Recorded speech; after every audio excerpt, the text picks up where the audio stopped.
बिस्मिल्लाहिर्रहमानिर्रहीम।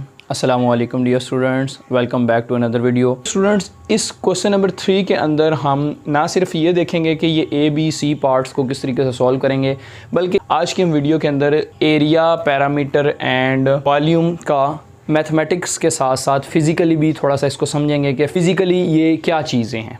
ठीक है, चलें तो स्टार्ट करते हैं। कहता है कि आप पैरामीटर ऑफ अ स्क्वायर को, जो स्क्वायर है उसका जो पैरामीटर होगा उसको क्या करें, एज अ फंक्शन एक्सप्रेस करें एरिया के अंदर। जैसे y इज़ इक्वल टू, अगर f ऑफ x लिखा हो तो ये आपके पास कंसीडर होता है y is the function of x। a के अंदर हमने जो है बेसिकली ये फॉर्म बनानी है। तो पैरामीटर को हमने क्या करना है, पैरामीटर को हमने एक्सप्रेस करना है as a function of its area. अब ज़रा बात को समझिएगा, देखें यहाँ क्या था, y is a function of x। जो y है वो फंक्शन है किसका, x का। तो हमें यहाँ पे क्या दिखाना होगा, यहाँ पे दिखाना है कि पैरामीटर जो है p वो फंक्शन होगा किसका, एरिया का। यानी हमने पैरामीटर को फंक्शन ऑफ एरिया दिखाना है। तो हमारे पास कुछ इस तरह की इक्वेशन बनेगी कि यहाँ पर p आ रहा होगा और यहाँ पर कोई एक्सप्रेशन आ रहा होगा जिसमें आपके पास क्या आ रहा होगा, एरिया आ रहा होगा। अब देखते हैं, इसको सॉल्व करते हैं स्टूडेंट्स। उसमें दो चीज़ें दी हुई हैं, क्या, एक चीज़ दी हुई है पैरामीटर, दूसरा क्या दिया हुआ है, एरिया। तो स्टूडेंट्स, पैरामीटर के आपके पास जो फार्मूला होता है वो होता है 4x, या फिर आप यूं कह लें कि आपके पास पैरामीटर, अगर हम स्क्वायर की बात करते हैं तो स्क्वायर का पैरामीटर कहते हैं कि इसकी चारों साइडों को आप क्या कर लें, सम कर लें। अब स्क्वायर है, चूँकि चारों साइडें सेम होंगी, देखें ये भी x होगी, ये भी x, ये भी x, तो ये भी x, तो चारों साइडों को अगर मैं सम कर लूँ तो आपके पास जो पैरामीटर निकलेगा वो क्या निकलेगा, 4x निकलेगा। तो इसको क्या दें, इक्वेशन नंबर 1। दूसरे नंबर पे आपको क्या दिया हुआ है, एरिया दिया हुआ है। अब आप एरिया लिखें। एरिया ऑफ स्क्वायर का आपको स्टूडेंट्स फार्मूला पता है कि एरिया जो है वो यहाँ पर एक्स स्क्वायर बनता है। क्यों? क्योंकि एरिया का फार्मूला होता है लेंथ मल्टीप्लाई विड्थ, और चूँकि स्क्वायर की बात कर रहे हैं तो स्क्वायर के अंदर आपके पास लेंथ और विड्थ सेम होती हैं, तो एक्स को एक्स से मल्टीप्लाई करें, क्या आएगा आपके पास, एक्स स्क्वायर आएगा। अब देखिए हमने करना क्या है, बेसिकली हमने पैरामीटर को as a function of area show करवाना है। यानी कि लेफ्ट तरफ p आना चाहिए और राइट तरफ आपका क्या आना चाहिए, एरिया a आना चाहिए। अब देखें हम इनको आपस में जो है वो सॉल्व करने लगे हैं। किस तरीके से, देखें इक्वेशन 1 के अंदर स्टूडेंट्स x नज़र आ रहा है। अब देखें यहाँ पर अगर मैं x की वैल्यू इसमें से निकाल के इस 1 इक्वेशन के अंदर सब्स्टिट्यूट कर देता हूँ तो मेरा जो है वो parameter as a function of area निकल आएगा। किस तरह, देखें ज़रा, इम्प्लाइज दैट, अब मुझे यहाँ से x निकालना है तो x किस तरह निकलेगा, मैं अगर इधर भी स्क्वायर रूट ले लूँ, इधर भी स्क्वायर रूट ले लूँ, तो यहाँ पर निकल आएगा a का square root is equal to x। अब इस x को क्या दें, ये आपके पास थर्ड इक्वेशन है, इसको सपोज कर लें, लिख लें, put the value of 3 in equation number 1। आपके पास क्या इक्वेशन बन जाएगी, p is equal to 4x। x की जगह स्टूडेंट्स क्या आ रहा है आपके पास, स्क्वायर रूट a आ रहा है। तो ये आपके पास पैरामीटर बन गया as a function of area. देखें ज़रा, parameter as a function of area, मतलब पैरामीटर लिखा हुआ है इन टर्म्स ऑफ एरिया की शक्ल में। ठीक है स्टूडेंट्स, अब यहाँ पे दो छोटी छोटी सी बातें आप समझ लें कि यहाँ पर हमने जो है जब भी स्क्वायर रूट लेते हैं तो साथ प्लस माइनस डालते हैं। हमने यहाँ पर माइनस इस वजह से नहीं डाला क्योंकि यहाँ पर हमारे पास स्टूडेंट जो है वो एरिया की बात कर रहा है और पैरामीटर की बात कर रहा है, यानी कि बेसिकली ये लेंथ्स हैं, तो लेंथ्स कभी नेगेटिव नहीं होती। इस वजह से हमने नेगेटिव को इग्नोर करके जस्ट स्क्वायर रूट के साथ प्लस वाला साइन, हमने प्लस स्क्वायर रूट लिया और उसको यहाँ पर सोल्व कर लिया। देखें पैरामीटर की जो फिजिकल मीनिंग है, पैरामीटर कहते हैं कि स्क्वायर की बाउंड्री जो है वो कितनी बनती है। मिसाल के तौर पर ये अगर आपके पास 3 सेंटीमीटर है तो आप अंदाज़ा लगा लें कि पूरा अगर स्क्वायर आपके पास आता है तो पूरे स्क्वायर की लेंथ कितनी बनेगी। मतलब अगर आप इसको यहाँ से कट करते हैं और एक स्ट्रेट लाइन की शक्ल में आप इसको एक्सपेंड करते हैं तो आप देखें कि ये टोटल लेंथ कितने बनेगी। That is the parameter of square. यहाँ पर parameter as a function of area बन रहा है स्टूडेंट्स, तो ये आपको क्या बताना चाह रहा है कि physically parameter as a function of area आपको क्या शो करवा रहा है, वो ये शो करवा रहा है जैसे आपके पास y is a function of x होता है और हमने पढ़ा था कि x यहाँ पर इंडिपेंडेंट क्वांटिटी होती थी और y हमारे पास डिपेंडेंट क्वांटिटी थी। तो जैसे जैसे हम x को अपने पास से चेंज करते जाते थे वैसे वैसे y चेंज होता रहता था। अब देखें इसमें अगर मैं a को, एरिया को चेंज करता जाऊँ वैसे वैसे आपके पास पैरामीटर चेंज होता जाएगा। तो फिजिकली यहाँ पे इसका ये मीनिंग है कि जैसे जैसे आप एरिया चेंज करते जाएंगे तो आपका वो जो आंसर आएगा वो पैरामीटर का आएगा, तो पैरामीटर भी आपका चेंज होता जाएगा। तो ये था आपके पास क्वेश्चन नंबर 3 का ए पार्ट। बी पार्ट में स्टूडेंट्स कहता है एरिया जो सर्कल का है उसको आपने क्या करना है, एक्सप्रेस करना है as a function of circumference. अब देखें दो चीज़ें यहाँ पर क्या है, एक है एरिया, हम इसके सोल्यूशन की तरफ चलते हैं। तो एरिया ऑफ सर्कल होता है, फार्मूला आपके पास आपको याद होना चाहिए, a is equal to pi r square, और आर हमारे पास यहाँ पर क्या होता है, सर्कल का रेडियस होता है।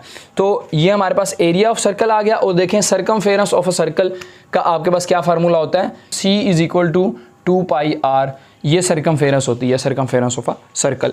साथ ही साथ चलें इसका फिजिकल मीनिंग भी थोड़ा सा देखते चलते हैं कि एरिया का फार्मूला तो मैथमेटिकली तो ये है कि पाई आर स्क्वायर, ठीक हो गया। फिजिकल इसका क्या मीनिंग है कि फिजिकल एरिया का मीनिंग स्टूडेंट है कि एरिया ऑफ अ सर्कल से मुराद है कि सर्कल के अंदर कितनी जगह जो है वो आ रही है, मतलब सर्कल के अंदर कितनी जगह इंक्लूड हो रही है, या यूं कह लें कि सर्कल कितनी जगह को घेर रहा है, ठीक है। तो वो जो अंदर जितनी भी प्लेस होगी सर्कल के अंदर, जैसे ये आपके पास सर्कल है तो इस सर्कल के अंदर जितनी भी जगह आ रही होगी उसको हम क्या कहेंगे कि वो सर्कल का क्या है, एरिया है। तो ये एरिया का फिजिकल मीनिंग आप समझ सकते हैं।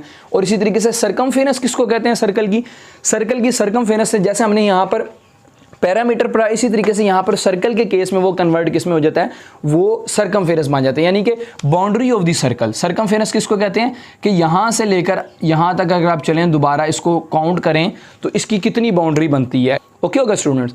तो अब हमने सर्कल के एरिया को हमने एक्सप्रेस करना है as a function of its circumference. Basically हमारे पास होना क्या चाहिए, अब area as a function of circumference, यानी ए का यहाँ पे जो जवाब आना चाहिए वो सी की शक्ल में आना चाहिए। अब देखें यहाँ पर आर इसमें भी है इसमें भी, तो मैं यहाँ से आर की वैल्यू निकाल के इस इक्वेशन में पुट करता हूँ तो हमारे पास एक सोल्यूशन हमारा इसका निकल आएगा। देखें c divided by 2 pi is equal to r, यहाँ पर 2 पाई मल्टीप्लाई हो रहा था, यहाँ पर आगे क्या हो गया, डिवाइड हो गया।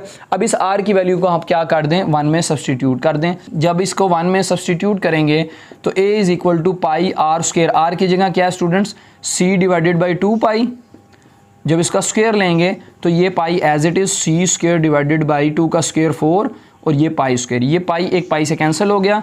तो ये आपके पास स्टूडेंट्स इसका निकल आया। मैं पूरा फिर बता रहा हूँ, मैं यहाँ पर फुल स्टेप रिपीट कर रहा हूँ, तो इस वजह से मैंने इम्प्लाइज दैट का सिंबल लगाया। अब पूरा स्टेप में क्या आता है, ये a आता है, तो a is equal to c square divided by 4 pi. तो ये आपका आंसर आ गया students, area as a function of its circumference. अगर आपने नहीं करना तो यहाँ पर ये इम्प्लाइज दैट का ये वाला जो एरो है ये हटा के जस्ट इक्वलिटी लगाएं, फिर a नहीं लगाएंगे, फिर इसके बाद direct c square over 4 pi लगाएंगे। थर्ड पार्ट में कहता है कि the volume v of a cube as a function of area of its base. तो वॉल्यूम को आपने क्या करना है, एक्सप्रेस करना है as a function of its base, area of its base. देखें सी पार्ट में आपके पास है वॉल्यूम ऑफ अ क्यूब। तो स्टूडेंट्स मैं पूरी नहीं लिख रहा, आपने पूरा लिख लेना। वॉल्यूम को रिप्रेजेंट करते हैं v से, तो volume of a cube, volume क्या फार्मूला होता है, length multiply width multiply height. चूँकि क्यूब की बात कर रहे हैं, क्यूब के अंदर क्या होता है, आपके तीनों साइडें इक्वल होती हैं। ये देखें मैं चलें यहाँ बना भी देता हूँ, इसमें आपके पास तीनों साइडें स्टूडेंट्स क्या होंगी, इक्वल होंगी। तो आप इसको क्या लिखते हैं, x मल्टीप्लाई x, तो ये आपके पास क्या निकल आता है, वॉल्यूम का formula v is equal to x cube निकलता है। तो हम बात कर रहे थे कि वॉल्यूम को हमने क्या करना है, एक्सप्रेस करना है as a function of area of its base. अब देखें एरिया का क्या फार्मूला अभी हमने पढ़ा, एरिया क्या होता है, एरिया ऑफ जो है बेस का एरिया बता रहा है। अब देखें बेस में ये लेंथ है ये विड्थ है, दोनों x हैं, तो एरिया भी इसका क्या निकल आएगा, एक्स स्क्वायर निकल आएगा। तो area is equal to x square.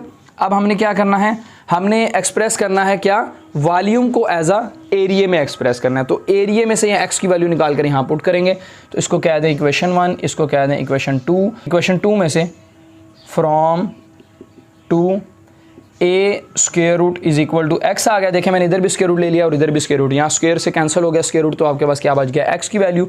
इसको कह दें इक्वेशन 3, इसको सब्सटीट्यूट कर दें 1 में, आपके पास आंसर आ जाएगा v is equal to x की जगह क्या आ रहा है स्टूडेंट्स, a। देखें v की जगह v आ गया, x की जगह मैंने क्या लगा दिया, ये वाला स्क्वायर रूट a, और ऊपर क्यूब है तो ये एज इट इज़। इसको मज़ीद सॉल्व करें तो ये आपके पास a की पावर 3 डिवाइडेड बाई 2 आ जाएगा। तो वॉल्यूम आपके पास क्या निकल आया, a की पावर 3/2, ये आपका आंसर आ गया। किस तरीके से आया देखें स्टूडेंट्स, ये जो पावर में जब पावर आती है तो क्या होती है, ये लॉ ऑफ एक्सपोनेंट आप कह लें, तो ये क्या है, ये जब पावर में पावर आती है ये आपस में मल्टीप्लाई होती है। यहाँ पर किस तरह हो रहा था बेसिकली, यहाँ पर हो रहा था a की पावर 1/2 और यहाँ पर क्या आ रहा था, ये ऊपर 3, तो ये पावर में पावर आ गई, साथ क्या आ रहे हैं, ब्रैकेट आ रही है, तो ये मल्टीप्लाई हो जाएगा। तो क्या बनेगा, a की 1/2 मल्टीप्लाई 3/2, 3 जब नीचे वाले से कैंसिल नहीं हो रहा डिनोमिनेटर से तो ऊपर न्यूमिनेटर मल्टीप्लाई हो जाते हैं, तो ये क्या बनता है, a की पावर 3 1 ज़ार 3, 3 डिवाइडेड बाई 2, तो a की पावर 3/2। तो ये इसका आपका क्या निकल आया students, volume in terms of area निकल आया। थोड़ा सा हम वॉल्यूम के ऊपर बात कर लेते हैं कि फिजिकल मीनिंग क्या वॉल्यूम का, कि वॉल्यूम से हम क्या मुराद लेते हैं। देखें, वॉल्यूम है 3 डायमेंशनल जो वर्ड है, ये 3 डायमेंशनल ऑब्जेक्ट्स के लिए यूज़ होता है, 3 डायमेंशनल शेप के लिए। तो जैसे हमारा यहाँ पर हम क्यूब पढ़ रहे थे तो हमने पढ़ा कि जैसे एरिया क्या होता है कि सर्कल के अंदर वाली जगह के, सर्कल कितनी जगह घेर रहा है, सर्कल कितनी जगह ऑक्यूपाई कर रहा है, वो उसका एरिया होगा। इसी तरीके से अगर हम क्यूब की बात करते हैं, कोई भी 3 डायमेंशनल शेप ले लें तो वो उसका क्या कहलाएगी, उसके अंदर जो जगह वो घेर रही होगी वो शेप उसका वॉल्यूम कहलाएगी। जैसे कि यहाँ पर क्यूब की बात कर रहे हैं तो क्यूब अगर आप जिस कमरे में हैं, फॉर एग्जांपल अब मैं इस कमरे में मौजूद हूँ, तो ये कमरा जितनी जगह घेर रहा है, इस कमरे के अंदर जितनी स्पेस है, that is the volume of that cube.